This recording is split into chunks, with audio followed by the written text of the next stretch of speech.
ഞാൻ Mary Metilda. Stay inspired സീരീസിൻ്റെ പുതിയൊരു എപ്പിസോഡിലേക്ക് എല്ലാവർക്കും സ്വാഗതം. ഇപ്പോൾ യൂട്യൂബ് ചാനൽ എൻ്റെ ജീവിതത്തിൽ വലിയ മാറ്റങ്ങൾ വരുത്തി കേട്ടോ. ഞാൻ ഇതുവരെ കാണാത്ത, നേരിട്ട് പരിചയമില്ലാത്ത ഒരുപാട് പേര് എൻ്റെ ജീവിതത്തിലേക്ക് കടന്നു വന്നു. അവർ പലപ്പോഴും അവരുടെ ജീവിതത്തിലെ പ്രശ്നങ്ങൾ ഡിസ്കസ് ചെയ്യാറുണ്ട്. അങ്ങനെ വന്നപ്പോൾ അവരെയൊക്കെ സഹായിക്കാൻ വേണ്ടി ഞാനൊരു കോഴ്സ് ഡിസൈൻ ചെയ്തു, mind power and life skills. ഈ കോഴ്സിനെ പറ്റി ഞാൻ നേരത്തെ പറഞ്ഞിട്ടുണ്ട്. ഈ ഓൺലൈൻ കോഴ്സ് ചെയ്യുന്നവരെല്ലാം വാട്സപ്പ് ഗ്രൂപ്പായിട്ട് എൻ്റെ കൂടെ തന്നെയുണ്ട്. അപ്പം നമ്മൾ സെൽഫ് ഇമ്പ്രൂവ്മെൻറ്റിന് വേണ്ടിയിട്ടാണല്ലോ പല കാര്യങ്ങൾ പറയുന്നതും ചെയ്യുന്നതും. പല കാര്യങ്ങൾ ഒറ്റയ്ക്ക് ചെയ്യുന്നതിനേക്കാൾ ഇഫക്റ്റീവാണ് ഒരു ഗ്രൂപ്പിൻ്റെ കൂടെ ചെയ്യുന്നത്. ഇപ്പോൾ ഈ വാട്സപ്പ് ഗ്രൂപ്പിൽ ഓൺലൈൻ കോഴ്സ് ചെയ്ത പ്രസീത ഒരു ചലഞ്ച് ഡിക്ലെയർ ചെയ്തു, 1 മാസത്തെ ഷുഗർ ഫ്രീ ചലഞ്ച്. കുറേ പേര് അതിനകത്ത് ചേരാൻ വില്ലിങ്ങായി. എനിക്കതുകൊണ്ട് ഒരുപാട് പ്രയോജനം ഉണ്ടായിട്ടോ. പഞ്ചസാര വലിയ പ്രശ്നം ഉണ്ടാക്കുന്ന അപകടകാരിയായ ഒന്നാണെന്ന് നമുക്കറിയാം. പക്ഷേ അതിനെ ഉപേക്ഷിക്കുക വളരെ ബുദ്ധിമുട്ടാണ്. പക്ഷേ ഈ ചലഞ്ച് കഴിഞ്ഞപ്പോഴേക്കും എന്നിൽ പ്രകടമായ മാറ്റം ഉണ്ടായി. ശരിക്കും പറഞ്ഞാൽ മധുരത്തോട് ഒരുപാട് ആസക്തിയുള്ള ഒരാളാണ് ഞാൻ. ഇപ്പം മധുരം കാണുമ്പോൾ ഈ ഒരു ചിന്ത മനസ്സിൽ വരും കേട്ടോ, ഷുഗർ ഫ്രീ. അപ്പോൾ എന്തായാലും എനിക്ക് പണ്ടത്തെ പോലെ ഇങ്ങനെ മധുരം കഴിക്കണമെന്ന് തോന്നാറില്ല. പൂർണ്ണമായിട്ട് ഉപേക്ഷിച്ചിട്ടില്ല, ഒന്നും പൂർണ്ണമായിട്ട് ഉപേക്ഷിക്കേണ്ട കാര്യമില്ല എന്ന് തന്നെയാണ് എൻ്റെ വിശ്വാസം. ഐസ്ക്രീം ഞാൻ തീരെ കഴിക്കാതെയായി, കാരണം അതിൽ മധുരമുണ്ട്, തണുപ്പുമുണ്ട്. അപ്പോൾ അത് ഉപേക്ഷിക്കാൻ ഈ ചലഞ്ച് ഒരു കാരണമായി. അപ്പോഴാണ് ഞാൻ വേറൊരു ചലഞ്ചിനെ കുറിച്ച് ആലോചിച്ചത്, 5 AM ചലഞ്ച്. രാവിലെ കിടക്ക വിട്ടിങ്ങനെ എഴുന്നേൽക്കുക എന്നുള്ളത് എന്നെ സംബന്ധിച്ച് ഇപ്പോഴും ഒരു പ്രശ്നമാണ്, വലിയ ചലഞ്ചിങ് ആണ്. ഈ ചലഞ്ച് വെച്ചപ്പോൾ ഒരുപാട് പേര് അതിൽ പങ്കെടുക്കാൻ റെഡിയായിട്ട് വന്നു. രാവിലെ എഴുന്നേറ്റ് കഴിഞ്ഞാൽ ഞങ്ങളൊരു ഗുഡ് മോർണിംഗ് മെസ്സേജ് ഇടും. പിന്നെ ചില കാരണങ്ങൾ കൊണ്ട് നമുക്ക് അത് പറ്റിയില്ല എന്ന് വരും. എന്നാലും ഈ ഒരു ചിന്ത മനസ്സിലുണ്ട്, 5 മണിക്ക് ഉണരണം. ഈ ഗ്രൂപ്പിൻ്റെ കൂടെ ഇങ്ങനെ നിൽക്കുമ്പോൾ ആ ചിന്ത നമ്മുടെ മനസ്സിലിങ്ങനെ സ്ട്രോങ് ആയിട്ടുണ്ടാവും. അപ്പോൾ ഓൺലൈൻ കോഴ്സ് ചെയ്ത സുഭദ്ര ഈ ഗ്രൂപ്പിലുണ്ട്. സുഭദ്ര, പ്രസീത ഇവരൊക്കെ ഇപ്പോൾ ഓൺലൈനിൽ മാത്രമല്ല കേട്ടോ, ഓഫ്ലൈനിൽ ഞങ്ങൾ മീറ്റ് ചെയ്ത് കഴിഞ്ഞു. അപ്പോൾ സുഭദ്ര ഒരു സജഷൻ വെച്ചു, നമുക്ക് രാവിലെ ഒരു യോഗ ക്ലാസ് നടത്താം. സുഭദ്ര 5:15 തൊട്ട് 6 മണി വരെ യോഗ ക്ലാസ് തുടങ്ങി. അതിനിടയിൽ സുഭദ്രയുടെ ചില യോഗ പോസൊക്കെ കണ്ടപ്പോൾ ഞങ്ങൾ അന്തം വിട്ടുപോയി. അപ്പോൾ എല്ലാവർക്കും വലിയ ഉത്സാഹമായി. അങ്ങനെ വളരെ വിജയപ്രദമായിട്ട് യോഗ ക്ലാസ്സുകൾ നടന്നുകൊണ്ടിരിക്കുകയാണ്. അതിനിടയിൽ വാട്സപ്പ് ഗ്രൂപ്പിലെ മറ്റൊരു സുഹൃത്തായ അസ്ലാം എന്നെ വിളിച്ചിരുന്നു. അസ്ലാം മാൽദീവ്സിലാണ്, മികച്ചൊരു ഇംഗ്ലീഷ് അധ്യാപകനാണ്. ഒരുപാട് വായിക്കുന്ന, വ്യത്യസ്തങ്ങളായ ആശയങ്ങളുള്ള അസ്ലാം എന്നെ വിളിച്ചിട്ട് പറഞ്ഞു, ടീച്ചറെ 5 AM എഴുന്നേൽക്കുന്ന കാര്യമൊക്കെ കൊള്ളാം, പക്ഷേ ഒരു കാര്യവും കൂടി ഉറപ്പാക്കണം, നേരത്തെ ഉറങ്ങണം. നമ്മൾ ഉണരാൻ വേണ്ടി അലാറമൊക്കെ വെക്കും, പക്ഷേ ഉറങ്ങാൻ അങ്ങനെ നമ്മൾ റെഡിയാകാറില്ല. അതുകൊണ്ട് പലപ്പോഴും ഉറങ്ങാൻ വൈകിപ്പോവും. ഉറങ്ങാൻ അങ്ങനെ ഉഷാറായിട്ട് ഇന്ന സമയത്ത് എനിക്ക് ഉറങ്ങണം, അലാറം സെറ്റ് ചെയ്യുക, ഇങ്ങനത്തെ പരിപാടിയൊന്നും നമുക്കില്ലല്ലോ. അതുകൊണ്ട് ആ കാര്യം തീർച്ചയായിട്ടും സ്പെസിഫൈ ചെയ്യണം. അതെനിക്ക് നല്ലൊരു ആശയമായിട്ട് തോന്നി കേട്ടോ. ഈ ഉണരേണ്ട കാര്യത്തെക്കുറിച്ച് ചിന്തിക്കുന്നത് പോലെ ഉറങ്ങാനുള്ള സമയത്തെക്കുറിച്ച് നമ്മൾ ചിന്തിക്കാറില്ല എന്നുള്ളതാണ് സത്യം. നമ്മളതിന് പല എക്സ്ക്യൂസൊക്കെ പറയുമായിരിക്കും, ജീവിതശൈലിയൊക്കെ മാറിയപ്പോൾ അങ്ങനെയായി ഇങ്ങനെയായി. പക്ഷെ അതൊന്നും പറഞ്ഞിട്ട് കാര്യമില്ല. നമ്മൾ മനുഷ്യരാണ്. ബേസിക്കലി മനുഷ്യന് ആവശ്യമുള്ള കാര്യങ്ങളിൽ ഒന്നാണ് നല്ല ഉറക്കം. അപ്പോൾ അതിന് വേണ്ട കാര്യങ്ങൾ നമ്മൾ ചെയ്തേ മതിയാവും. അപ്പോൾ ഞാൻ കുറേ നാളുകൾക്ക് മുമ്പ് ഉറക്കത്തെപ്പറ്റി ഒരു വീഡിയോ ചെയ്തിരുന്നു. എന്നെ അത്ഭുതപ്പെടുത്തിക്കൊണ്ട് 15.5 ലക്ഷത്തോളം പേരത് കണ്ടു. ഉറക്കത്തെപ്പറ്റി ധാരാളം വീഡിയോ വേറെയും യൂട്യൂബിലുണ്ട്. ഉറക്കം നമുക്കറിയാവുന്നൊരു വിഷയമാണ്. അപ്പോൾ എനിക്ക് അത്ഭുതം തോന്നി, ഇത്രയും പേര് എന്തുകൊണ്ടാണ് ഈ ഒരു വീഡിയോ കണ്ടത്. അതിൻ്റെ താഴെയുള്ള കമൻറ്റുകളിലൂടെ കടന്നുപോയപ്പോഴാണ് ഉറക്കവുമായിട്ട് ബന്ധപ്പെട്ട് ആളുകൾ നേരിടുന്ന പ്രശ്നങ്ങൾ വളരെ തീവ്രമാണെന്ന് മനസ്സിലായത്. ചില ആളുകൾ ഉറങ്ങാറേ ഇല്ലെന്നാണ് പറയണത്. ഉറങ്ങാൻ പറ്റാതെ കരയുന്നവരുണ്ട് രാത്രി. പിന്നെ ഉറങ്ങിയാൽ തന്നെ രാവിലെ എഴുന്നേൽക്കുമ്പോൾ ഉറങ്ങാത്തൊരു പ്രതീതി. ഇങ്ങനെ ആളുകൾക്ക് പലതരം പ്രശ്നങ്ങളാണ്. വീഡിയോയിൽ ഉറക്കത്തെപ്പറ്റി പല കാര്യങ്ങളും പറഞ്ഞിട്ടുണ്ട്. കിടന്നു കഴിഞ്ഞാൽ എങ്ങനെ പെട്ടെന്ന് ഉറങ്ങാം. പക്ഷേ അപ്പോഴും നേരത്തെ ഉറങ്ങുന്ന കാര്യം അത്ര സ്ട്രോങ് ആയിട്ട് സ്പെസിഫൈ ചെയ്തില്ല അതിനകത്ത്. അപ്പോൾ ഇന്ന് നമ്മൾ ഇതിനെക്കുറിച്ചാണ് ചിന്തിക്കാൻ പോകുന്നത് കേട്ടോ. ഉറക്കത്തിൻ്റെ പ്രാധാന്യം, കിടന്നു കഴിഞ്ഞാൽ പെട്ടെന്ന് എങ്ങനെ ഉറങ്ങാം, അതൊക്കെ അതിൽ ഡിസ്കസ് ചെയ്തിട്ടുണ്ട്. ആ വീഡിയോ കാണാത്തവർ അത് കണ്ടിട്ട് വേണം ഇത് കാണാൻ എന്നുള്ളൊരു റിക്വസ്റ്റ് എനിക്കുണ്ട്. അതിൽ പറഞ്ഞ കാര്യങ്ങളൊന്നും ഇവിടെ പറയേണ്ട കാര്യമില്ല. ഇപ്പം നമ്മൾ ഫോക്കസ് ചെയ്യാൻ പോണത് നേരത്തെ ഉറങ്ങുന്നതിനെ പറ്റിയാണ്. അവിടെ നമുക്ക് ചെയ്യാവുന്നത് എന്തൊക്കെയാണ്?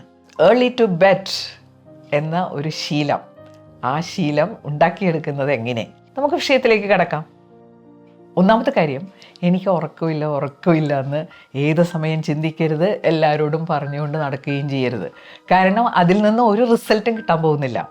പകരം നമ്മൾ ചിന്തിക്കേണ്ടത്, നല്ല ഉറക്കം കിട്ടാൻ വേണ്ടി പല കാര്യങ്ങളും ഞാൻ ചെയ്തുകൊണ്ടിരിക്കുകയാണ്. അത് വളരെ സിമ്പിളായിട്ടുള്ള കാര്യമല്ലേ. കാരണം ഈ ഉത്കണ്ഠ വന്നാൽ പിന്നെ ഉറക്കം വരികയേയില്ല. അതങ്ങോട്ട് വിട്ടുകളയുക. നമ്മൾ മനസ്സിൽ ഉറപ്പിക്കുക. ഇതിനു വേണ്ടി തീവ്രമായിട്ട് ശ്രമിച്ചു കഴിഞ്ഞാൽ നല്ല ഉറക്കം നമ്മളെ തേടി വരും. രണ്ടാമത്തെ കാര്യം, നമ്മൾ രാവിലെ എഴുന്നേൽക്കാനുള്ള സംവിധാനങ്ങളൊക്കെ ഉണ്ടാക്കൂലേ, അതുപോലെ തന്നെ നേരത്തെ ഉറങ്ങാനുള്ള സംവിധാനങ്ങൾ ഉണ്ടാക്കണം. മോർണിംഗ് റുട്ടീൻ പോലെ തന്നെ ഒരു ഈവനിങ് റുട്ടീൻ ഉണ്ടാക്കണം. എവിടെയെങ്കിലുമൊക്കെ പോയി തിരിച്ചു വന്ന് വൈകുന്നേരം കുറച്ചൊക്കെ വിശ്രമിച്ചതിന് ശേഷം ഓർക്കണം രാത്രി നേരത്തെ ഉറങ്ങണം. അത്യാവശ്യം ചെയ്തു തീർക്കാനുള്ള കാര്യങ്ങളുണ്ടെങ്കിൽ അത് നേരത്തെ തുടങ്ങി ചെയ്തു തീർക്കുക. അതുപോലെ തന്നെ വളരെ പ്രധാനപ്പെട്ടതാണല്ലേ നേരത്തെ ഭക്ഷണം കഴിക്കുക. അപ്പം നേരത്തെ ഉറങ്ങണമെങ്കിൽ നേരത്തെ ഭക്ഷണം കഴിക്കണം. ചില വീടുകളിലൊക്കെ കണ്ടിട്ടുണ്ട്, രാത്രി 8 മണിയാകുമ്പോഴായിരിക്കും ചിലപ്പോൾ ചിന്തിക്കുന്നത്, ഇന്ന് രാത്രി എന്താ ഉണ്ടാക്കേണ്ടത്. അപ്പോൾ ഈ പ്രാക്ടീസസ് ഒക്കെ നിർത്തിയേ മതിയാവും. നേരത്തെ ഉറങ്ങുന്നവരുടെ പലരുടെയും ഡിന്നർ ടൈം എന്ന് പറഞ്ഞാൽ 7 മണിയാണ്. നമ്മുടെ മനസ്സിൽ സന്ധ്യയൊക്കെ ആയി വരുമ്പോൾ നേരത്തെ ഉറങ്ങണം, ഈ ഒരു ചിന്ത തീർച്ചയായിട്ടും ഉണ്ടാവണം. വേണമെങ്കിൽ നേരത്തെ ഉണരാൻ അലാറം സെറ്റ് ചെയ്യുന്ന പോലെ തന്നെ ഇത് ഓർപ്പിക്കാനും എന്തെങ്കിലും സംവിധാനം നമുക്ക് ഉണ്ടാക്കാം. മൂന്നാമത്തെ കാര്യം വളരെ അത്ഭുതകരമായൊരു കാര്യമാണ്. നമുക്കറിയാം, നമ്മുടെ ശരീരത്തിനുള്ളിൽ നമ്മെ സഹായിക്കാൻ അദൃശ്യങ്ങളായ പല സംവിധാനങ്ങളും ഉണ്ട്. ഏറ്റവും പ്രധാനപ്പെട്ട ഒന്നാണ് നമ്മുടെ മനസ്സ്. നമ്മളാരും കണ്ടിട്ടില്ല, കൃത്യമായിട്ട് അതിനെ നിർവചിച്ചിട്ടില്ലെങ്കിലും അതിൻ്റെ സാന്നിധ്യം നമുക്കറിയാം. മനസ്സ് ഏതൊക്കെ തലങ്ങളിൽ നമ്മളെ കൊണ്ടെത്തിക്കുമെന്ന് നമുക്കറിയാം. അതുപോലെ തന്നെ വേറൊരു സംവിധാനം നമ്മുടെ ശരീരത്തിനുള്ളിലുണ്ട്. ഇപ്പം നമ്മൾ ചെയ്യുന്ന പ്രവൃത്തികളെ നിയന്ത്രിക്കാൻ നമ്മുടെ അടുത്തൊരു ക്ലോക്ക് ഉണ്ടല്ലേ. ക്ലോക്ക് വെച്ചിട്ട് നമ്മൾ പല കാര്യങ്ങളും പ്ലാൻ ചെയ്യും. ഇതുപോലെ തന്നെ നമ്മുടെ ശരീരത്തിൻ്റെ ഉള്ളിൽ നടക്കുന്ന കാര്യങ്ങൾ ക്രമീകരിക്കാൻ ഒരു ബയോളജിക്കൽ ക്ലോക്ക് നമ്മുടെ ഉള്ളിലുണ്ട്. എന്തെല്ലാം പ്രവർത്തനങ്ങളാണ് നമ്മുടെ ഉള്ളിൽ നടക്കുന്നതല്ലേ. നമുക്ക് സമയാസമയങ്ങളിൽ വിശപ്പുണ്ടാകും, ദാഹം ഉണ്ടാവും. പുറമേ എന്തൊക്കെ ടെമ്പറേച്ചർ വ്യത്യാസം ഉണ്ടായാലും നമ്മുടെ ശരീരത്തിൻ്റെ ഊഷ്മാവ് വളരെ സ്റ്റേബിളായിട്ട് നിർത്താൻ പറ്റണം. ശരീരത്തിൻ്റെ പ്രഷർ, ഹൃദയമിടിപ്പ്, കിഡ്നി ഫങ്ഷൻ, ദഹന പ്രക്രിയ, ഇതെല്ലാം നമ്മുടെ ശരീരത്തിനുള്ളിൽ നടക്കുമ്പോൾ അതിനൊരു ക്രമീകരണമുണ്ട്. ഈ ക്രമീകരണം ഉണ്ടാക്കാൻ സഹായിക്കുന്നതാണ് ഈ ബയോളജിക്കൽ ക്ലോക്ക്. ഇതിനെ സർക്കേഡിയൻ റിതം എന്നും പറയും. Circadian rhythm is the 24-hour clock in our brain എന്നാണ് പറയുന്നത്. 24 മണിക്കൂറും നമ്മുടെ കാര്യങ്ങളൊക്കെ നിയന്ത്രിക്കാൻ വേണ്ടി നമ്മുടെ ബ്രെയിനകത്തുള്ള ഒരു ക്ലോക്ക്. എത്ര അത്ഭുതകരമായ സംവിധാനമാണല്ലേ. അപ്പോൾ ഈ സർക്കേഡിയൻ റിഥം ഇങ്ങനെ ക്രമീകരണങ്ങൾ നടത്തുമ്പോൾ നമ്മൾ അതിനെതിരായിട്ടൊക്കെ പ്രവർത്തിച്ചിട്ട് ഒരുപാട് പ്രശ്നങ്ങൾ ഉണ്ടാക്കാറുണ്ട്. ഉറക്കത്തിൻ്റെ കാര്യത്തിലും അങ്ങനെയാണ് സംഭവിക്കുന്നത്. ഉറക്കം ക്രമീകരിക്കുന്നതിൽ സർക്കേഡിയൻ റിഥത്തിന് വലിയൊരു പങ്കുണ്ട്. ഉറക്കത്തിനുള്ളൊരു ക്രമീകരണം അത് നടത്താറുണ്ട്. അപ്പം ഞാൻ കുറേ മുമ്പ് തന്നെ ഇതിനെപ്പറ്റി വായിച്ചിട്ടുണ്ട്. ഇങ്ങനെ ഒരു ഇൻറ്റേർണൽ ക്ലോക്ക് ഉണ്ട്. പക്ഷേ ഉറക്കത്തെപ്പറ്റി ഒരുപാട് സംശയങ്ങൾ വന്നപ്പോഴാണ് അത് കാര്യമായിട്ട് വായിച്ച് മനസ്സിലാക്കിയത്. സർക്കേഡിയൻ റിഥത്തിൻ്റെ തീരുമാനം അനുസരിച്ച് നമുക്ക് ഉറക്കം വരുന്ന ഒരു സമയമുണ്ട്, ഉണരുന്ന ഒരു സമയമുണ്ട്. പക്ഷേ നമ്മുടെ ഈ പ്രത്യേക ജീവിത സാഹചര്യങ്ങളിൽ നമ്മൾ അതിനെ മൈൻഡ് ചെയ്യാറില്ല. അപ്പം ഞാൻ എന്നെ തന്നെ നിരീക്ഷിച്ചപ്പോൾ എനിക്കൊരു 9 മണിക്കും 10 മണിക്കും ഇടയ്ക്ക് നല്ല ഉറക്കം വരാറുണ്ട് കേട്ടോ. അങ്ങനെ ഉറക്കം വരുന്ന സമയത്ത് ഞാൻ കിടന്നു കഴിഞ്ഞാൽ ഒരു 7 മണിക്കൂർ കഴിഞ്ഞ് 5 മണി ആകുമ്പോഴേക്കും ഞാൻ നല്ല ഫ്രഷായിട്ട് ഉണരാറുമുണ്ട്. ഇതിൻ്റെ പ്രവർത്തനമാണെന്ന് ഞാൻ പിന്നീടാണ് മനസ്സിലാക്കിയത്. പക്ഷേ പല എക്സ്ക്യൂസ് പറഞ്ഞ് ഞാൻ ഇത് മൈൻഡ് ചെയ്യാറില്ല കേട്ടോ. ഉറക്കം വന്നു കഴിഞ്ഞാൽ ഞാൻ എഴുന്നേറ്റ് ഉറക്കം വരാതിരിക്കാനുള്ള വഴികൾ നോക്കും. അങ്ങനെ ഉറക്കം പോവും. പിന്നെ കിടക്കുമ്പോഴേക്കും മണി 12 ആവും. പിന്നെ രാവിലെ എഴുന്നേക്കാൻ ബുദ്ധിമുട്ടാവും. അതിൻ്റെയൊന്നും ഒരാവശ്യവും ഇല്ല. സർക്കേഡിയൻ റിഥത്തിനോട് സഹകരിക്കാൻ നമ്മൾ തയ്യാറായി കഴിഞ്ഞാൽ നമുക്ക് നാച്ചുറലായിട്ട് ഉറക്കം വരുന്ന സമയം എപ്പോഴാണെന്ന് നമുക്ക് കണ്ടെത്താൻ പറ്റും. അങ്ങനെ ഉറങ്ങാൻ പറ്റിക്കഴിഞ്ഞാൽ 6-7 മണിക്കൂറുകൾക്ക് ശേഷം വളരെ ഫ്രഷായിട്ട് നമുക്ക് ഉണരാൻ പറ്റും. എന്തുകൊണ്ട് അതിരാവിലെ ഉണരണമെന്നും പറഞ്ഞ് ഞാനൊരു വീഡിയോ ഇട്ടു. അപ്പോൾ ഒരാൾ അതിൻ്റെ താഴെ കമൻറ്റ് ചെയ്ത് ഞാൻ വായിച്ചു, രാവിലെ എഴുന്നേൽക്കുമ്പോൾ ഒരു പ്രശ്നമുണ്ട്, എല്ലാവരും ചോദിക്കുന്നു കണ്ണും മുഖവും എന്താണ് ഇങ്ങനെ വീർത്തിരിക്കുന്നതെന്ന്. എന്താ കാരണം? രാത്രി നേരത്തെ ഉറങ്ങിയിട്ടുണ്ടാവില്ല, ആവശ്യത്തിന് ഉറക്കം കിട്ടിയിട്ടുണ്ടാവില്ല. ഉറക്കം വരുന്ന സമയം നമ്മൾ കണ്ടെത്തണം. സന്ധ്യയോടുകൂടി ഭക്ഷണമൊക്കെ കഴിച്ച് ആ ഭക്ഷണമൊക്കെ ദഹിച്ച് അങ്ങനെ വരുന്ന ഒരു സമയമില്ലേ, ആ സമയത്ത് നമുക്ക് നാച്ചുറലായിട്ട് ഉറക്കം വരാറുണ്ട്. അത് കണ്ടെത്തണം. ആ സമയത്ത് ഉറങ്ങാൻ ശ്രമിക്കണം. ചിലരുടെ ജീവിത സാഹചര്യങ്ങളിൽ ഇത് പ്രാക്ടീസ് ചെയ്യാൻ പറ്റിയില്ല എന്നിരിക്കും, പക്ഷെ ഭൂരിഭാഗം പേർക്ക് ഇത് പ്രാക്ടീസ് ചെയ്യാൻ പറ്റുമെന്നുള്ളതാണ് സത്യം. പ്രത്യേകിച്ചും സീനിയർ സിറ്റിസൺസ് ഇല്ലേ, അവർക്ക് ഉറപ്പായിട്ടും ഈ കാര്യങ്ങൾ പ്രാക്ടീസ് ചെയ്യാൻ പറ്റും. അത് അവരുടെ ഹെൽത്തിനെ ഒരുപാട് സഹായിക്കുകയും ചെയ്യും. നാലാമത്തെ കാര്യം, നമ്മുടെ ഉറക്കത്തെ സഹായിക്കുന്നത് നമ്മുടെ ശരീരത്തിൽ പ്രൊഡ്യൂസ് ചെയ്യപ്പെടുന്ന മെലാറ്റോണിൻ എന്ന സബ്സ്റ്റൻസാണ്. അതൊരു ഹോർമോണാണ്. ഇപ്പോൾ രാത്രി ഇങ്ങനെ ഇരുട്ടായി വരുമ്പോൾ ശബ്ദമില്ലാത്ത ഒരു സാഹചര്യത്തിലൊക്കെ ഈ മെലാറ്റോണിൻ പ്രൊഡ്യൂസ് ചെയ്യപ്പെടും. അത് നമ്മളെ പതിയെ പതിയെ ഉറക്കത്തിലേക്ക് നയിക്കും. നമ്മൾ ഉറങ്ങുന്നതിന് മുമ്പ് എന്താ സംഭവിക്കാറുള്ളത്? നമ്മൾ നേരത്തെ ഭക്ഷണം കഴിക്കുന്നു, ദഹനമൊക്കെ നടന്നു കഴിഞ്ഞ് നമ്മുടെ ശരീരത്തിൻ്റെ ഊർജം കുറഞ്ഞ് മസിലൊക്കെ വളരെ റിലാക്സ്ഡ് ആയിട്ട് പതുക്കെ നമ്മൾ ഉറക്കത്തിലേക്ക് വഴുതി വീഴുന്നു. പക്ഷേ പലപ്പോഴും സംഭവിക്കുന്നത് എന്താണ്? മെലാറ്റോണിൻ പ്രൊഡ്യൂസ് ചെയ്യപ്പെട്ട് നമ്മൾ ഉറക്കത്തിലേക്ക് വഴുതി വീഴുന്ന സമയത്ത് നമ്മൾ ചിലപ്പോൾ ഒരു ചായ കുടിക്കും, കാപ്പി കുടിക്കും. അപ്പോൾ നമ്മൾ പറയും ഇപ്പോൾ നല്ല ഉഷാറായി. അവിടെ മെലാറ്റോണിൻ്റെ പ്രവർത്തനം തടസ്സപ്പെടുകയാണ് ചെയ്യുന്നത്. രാത്രി 9 മണി 10 മണിയൊക്കെ ആകുമ്പോൾ ഉറക്കം വരുമ്പോൾ ഇങ്ങനെ ഉറക്കത്തെ നമ്മൾ തടുത്തു നിർത്തരുത്. ഈ സർക്കേഡിയൻ ഋതത്തിനെ മൈൻഡ് ചെയ്യാതെ മെലാറ്റോണിൻ്റെ പ്രവർത്തനമൊക്കെ തടസ്സപ്പെടുത്തുമ്പോഴാണ് നമ്മുടെ ശരീരം ആകെ പ്രശ്നത്തിലാകുന്നത്. നമ്മളതിനെ സപ്പോർട്ട് ചെയ്ത് കൊടുക്കണം.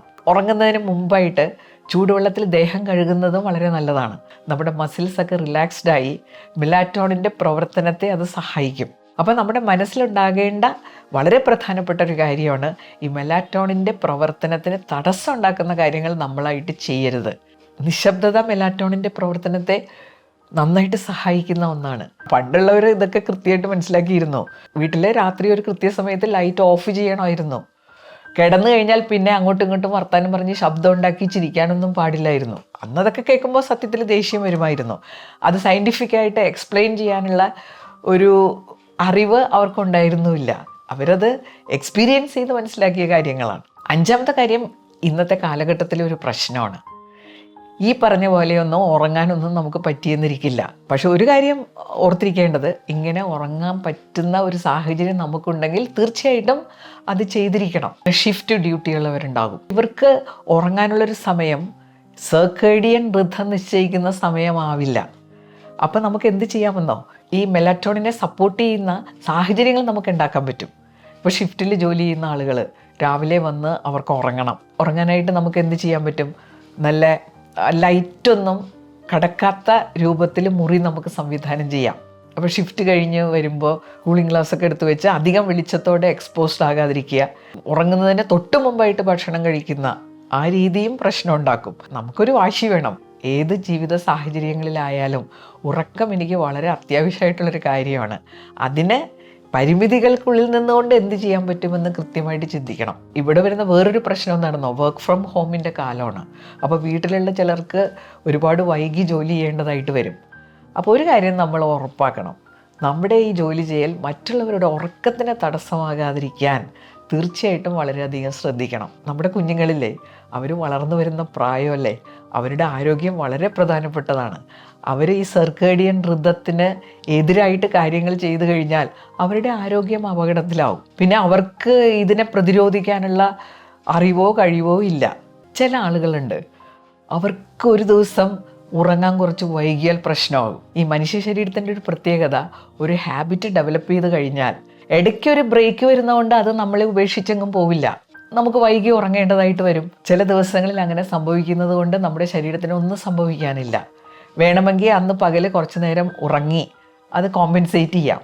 നമ്മുടെ ആ ശരീരത്തിലുള്ള ഇൻറ്റേർണൽ ക്ലോക്കിനെ പാടെ അവഗണിച്ചുകൊണ്ട് വേറൊരു സിസ്റ്റം നമ്മൾ ഉണ്ടാക്കിയെടുക്കുമ്പോഴാണ് പ്രശ്നം ഉണ്ടാകുന്നത്. ആവശ്യമില്ലാത്ത ഉത്കണ്ഠ വേണ്ട. ഇന്നലെ ഞാൻ കിടന്നപ്പോൾ 2 മണിക്കൂർ വൈകി, ഞാൻ സാധാരണ ഇന്ന സമയത്ത് കിടക്കുന്ന ആളാണ്. ഇങ്ങനെയൊക്കെ ചിന്തിക്കാൻ തുടങ്ങിക്കഴിഞ്ഞാൽ ഉറക്കമില്ലാത്തതിനേക്കാൾ പ്രശ്നമാകും. അപ്പം നിങ്ങൾക്കെല്ലാവർക്കും നല്ല ഉറക്കം ആശംസിച്ചുകൊണ്ട് ഞാൻ എൻ്റെ വീഡിയോ ഇവിടെ അവസാനിപ്പിക്കുകയാണ്. അടുത്ത ആഴ്ച പുതിയൊരു വീഡിയോയുമായിട്ട് നമുക്ക് വീണ്ടും കാണാം. Thank you.